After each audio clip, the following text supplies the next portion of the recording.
Hey everyone, it's Gabriela Barrero, and I am here with Isabella Llopiz. And you may be sitting here wondering, what does Isabella do? And we're here to answer that for you, okay?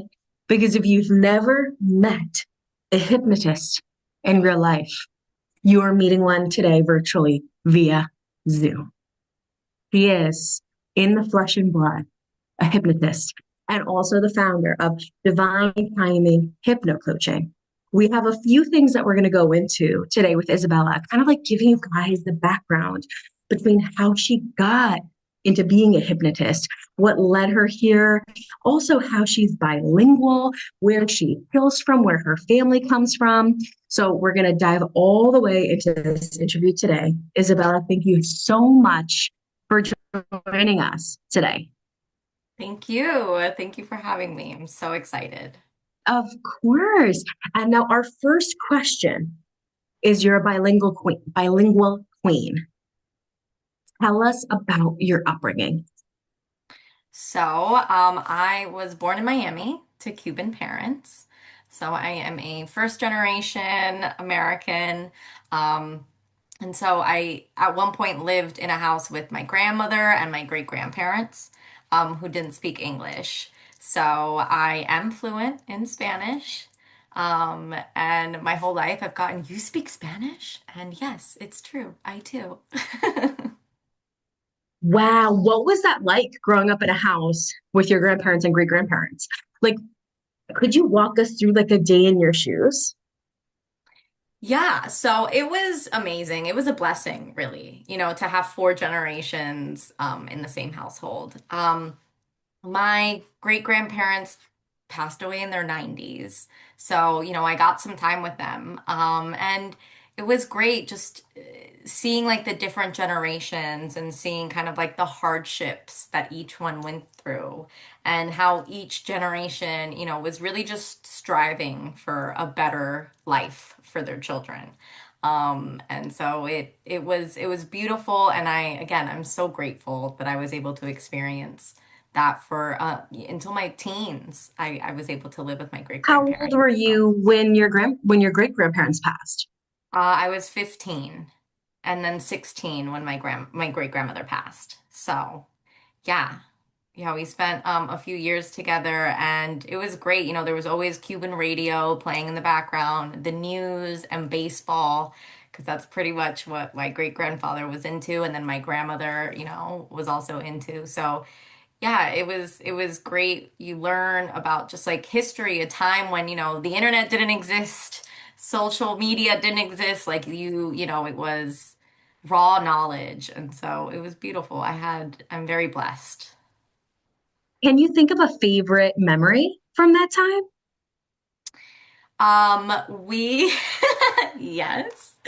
Our favorite restaurant to go to, remember, we're from South Florida, was Hooters. We used to love the chicken wings at Hooters, so we would go the whole family and go eat chicken wings and have, a beer, the people that were old enough to have a beer, and it was just fun. And when I tell people that, they're like, "What?" People are so shocked. And I swear we were there for the wings, okay?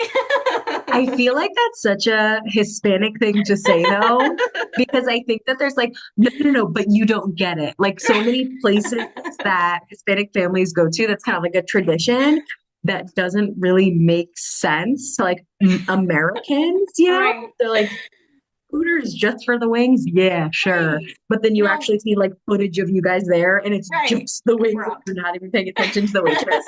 Yeah, yeah. We lived in South Florida. Everyone was in bikinis all the time. So seeing the Hooters girls, That's it true. wasn't even It was normalized. it was normalized. And so, yeah, that when I tell people that, people are always shocked. And I just think it's such a fun, like, family memory that we all used to go to Hooters all the Oh, time. oh, that is so much fun. And now we're talking about Miami, and now you live in Bergen County, New Jersey. So how did that move happen? So we moved in like 2007. So I'm basically a Jersey girl. Okay. We moved for like a job opportunity for my mom. My family owns a valet parking company, and so we moved here to work for the Oh, family business. excuse me, what do you mean family business? So, like, who of your family owned a business here? My uncle, So, your mom's brother. correct, yeah. Okay. Yeah, they all work and we all still work for the family. My day job, I always say I'm a hypnotist by night and a payroll and HR manager by day. So we And it's for all the family company. yeah. What is this Yeah. business called? So this is city parking. We're a valet parking company in the city. And we have other garages like in Brooklyn and Queens, all over Awesome. Manhattan and yeah. That's amazing. So, it's mainly garages. Yes. What does the valet stand for? We park your car. Okay, okay, got it. Like if I want to run, I'm gonna run into a restaurant in Brooklyn. I Yeah. just, Give them the keys but not in front of the restaurant, in the garage. in the garage. Yes. Okay, for us non-city people who don't go to the city like that, I'm like, Yeah. Yeah. so I don't end up Who do I give my keys having to? consensual car thievery, like giving Right. someone, they're like, yeah, I'm from City Park, I'm from City Ballet. Like, yeah, Yeah. definitely. That's awesome. So your mom came to help your brother run the family business. When you came over to New Jersey, then you have stayed in Bergen County. Like, is that where you were raised? Um, well, I was raised in South Florida, but then we moved to Fort Lee when I was 16. Okay, so Fort And Lee. so, Okay. yes. So I was in Fort Lee, and then since then I've moved a And you little said bit around. 16. Yeah. Yeah. So I've been So here you for finished quite high some school time. here? Yes, I went to Fort Lee High School for a couple years. So you transferred in your junior year or your sophomore year? My junior, yeah. Yeah. How Yeah, did it that work? was. So it was great. I mean, I had a great time. The funny thing, one of the things Good. that I realized when I moved here is that everybody, I think it's so cool how a lot of people stay in the same area and like will go Yeah. to like kindergarten with like their friends that they go all the way through high school with, which I loved.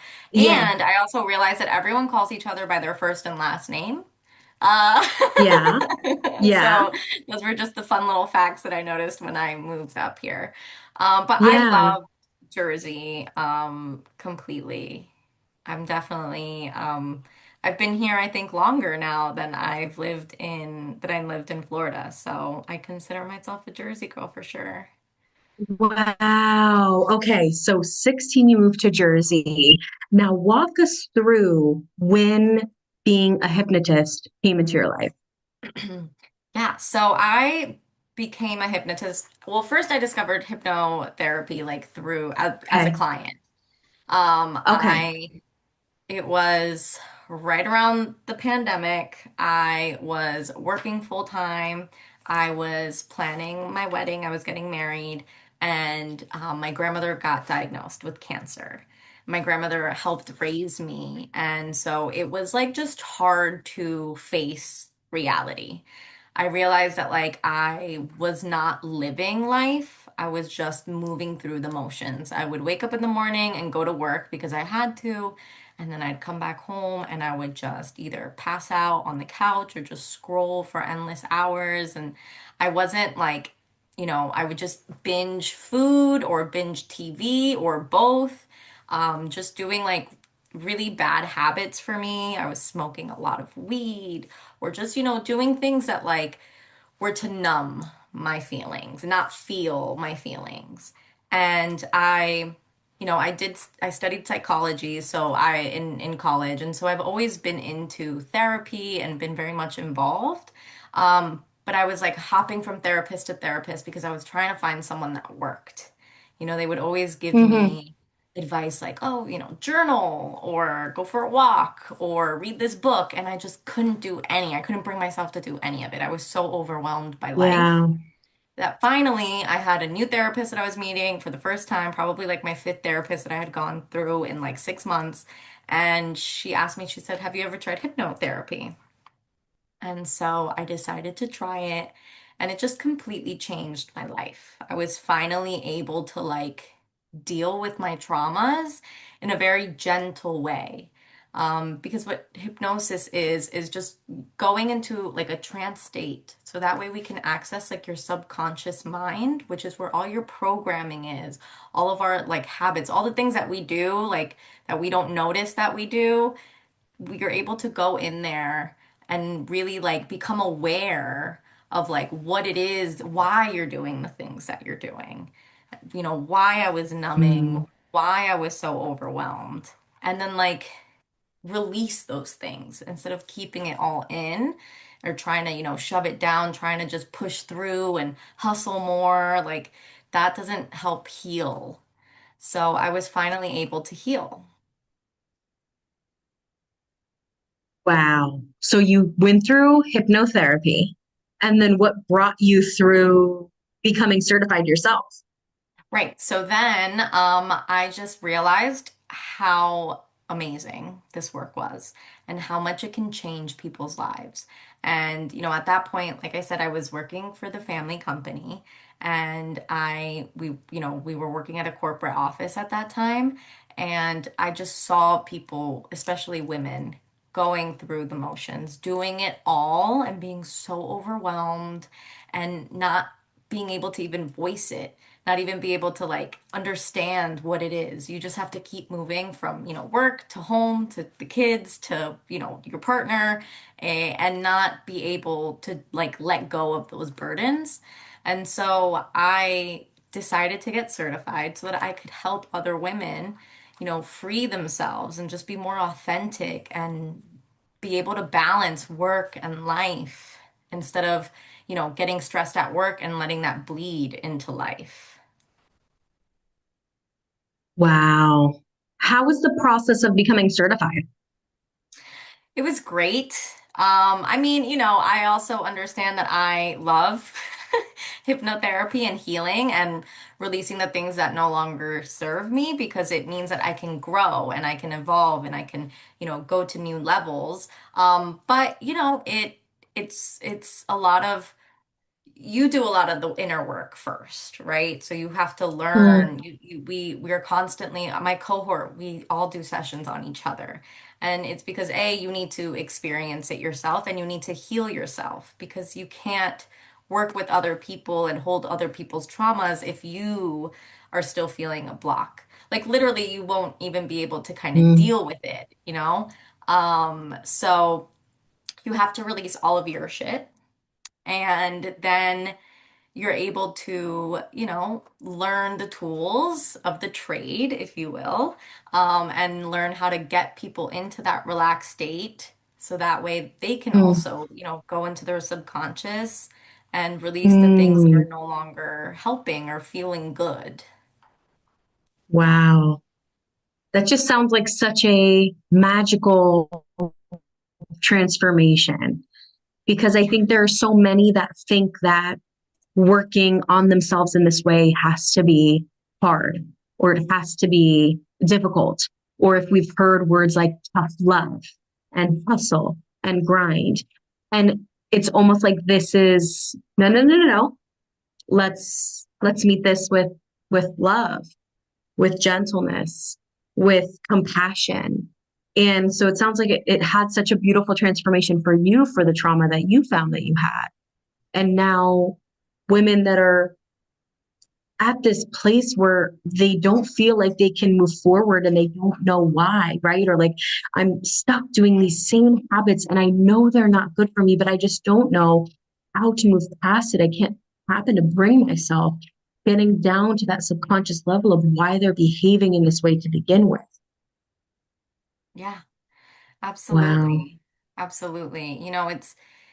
We've all, tried to lose weight or quit smoking or start running 5 miles a day like consciously, right? And sometimes with willpower alone, like of course some people have been able to do that, But for most of us, it's not that you don't have the willpower. It's just that we have programming. We've been programmed. Ever since you're a child, you learn, Yes. society tells you how to be, your parents tell you how to be, your teachers tell you how to be.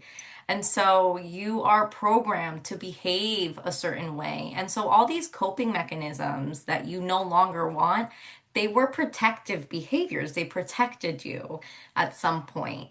And so, your subconscious holds on to that because it's terrified. It's terrified of, pain, and Yeah. it believes that by holding on to this, it's doing you a favor.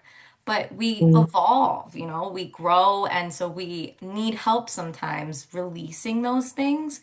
And hypnosis is very gentle. It's a very gentle practice. And it's also without having to re-traumatize you. You don't have to dive into that trauma and become traumatized again, We just kind of decide what it is that is affecting you in your life today that you no longer want. And then we just go back to the root of that trauma and release it, give you what you needed in that moment that you didn't receive. So whether it was love or safety or security or whatever, validation, whatever it might have been, you are able to give yourself whatever it was that you needed in that moment. So that way you can release that protective behavior that you had to use in that moment. So it's a really beautiful and transformational, like creates like lasting change, which is another Mm. thing, like you might be able to run 5 miles one day, but are you going to be able to do it every day, And this really like helps you get to the root of things so that you can do things not out of willpower, but out of love.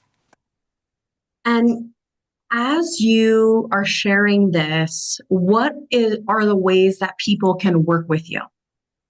So I do like bi-monthly meditations.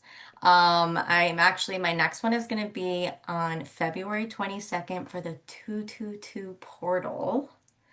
Okay. And I also have one-on-one sessions for, the professional women that are overstimulated and overworked and just want to, sleep right again or want to stop Mm. procrastinating or want to Hmm. stop overeating, emotional eating. Um, Hmm.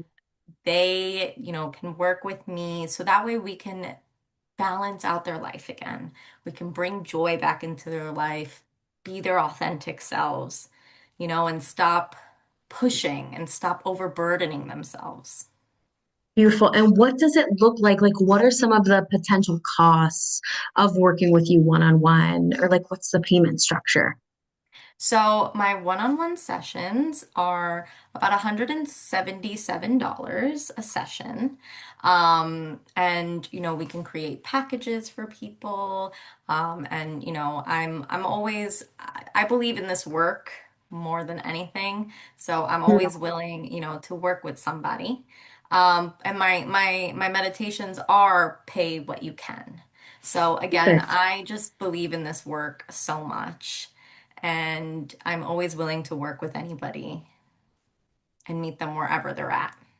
Perfect. So the next thing you have is on 222. Yes, And then you also have one-on-one sessions that start at 177. And you correct. also do packages. And what is the suggested donation for that pay what you can? So it really is like pay what you can, $22. But it is, if somebody wants to just throw a $5 bill because that's what they can afford at that moment, it's more important that they're there and that they receive the healing than the $22. Beautiful. I love that. Now, some of my last questions that I always love to ask are like two-prong questions. Okay. One, is there a book or a podcast that kind of changed your year this year in 2025? Or B, if your future self could come back in time and meet you today for coffee or for wings at Hooters, what would she say to you? So you kind of pick which one you want to answer, A or B. Um, okay. B. Okay. my future self, I had a talk with myself in the mirror, and my Mm, future self said to me, Thank you so much for working hard, for putting in the effort, for striving to better yourself and better humanity.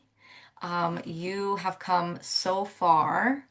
You have not let all the hardships stop you. You have not let being tired stop you. And I am so proud and grateful for your work and for your gifts and for your service. mm, that is so beautiful, Isabella. Where can people find you? So you can find me on Instagram, on LinkedIn, and Facebook. My LinkedIn is my name, Isabella Llopiz. That's double Lopiz. And on Instagram, you can find me at divine.timing.hypnocoaching. Yay! Thank you so much, Isabella, for being in our interview today on LinkedIn. Thank you so much. This was an absolute pleasure, and I appreciate everything you're doing too, Gabby. Thank you so much.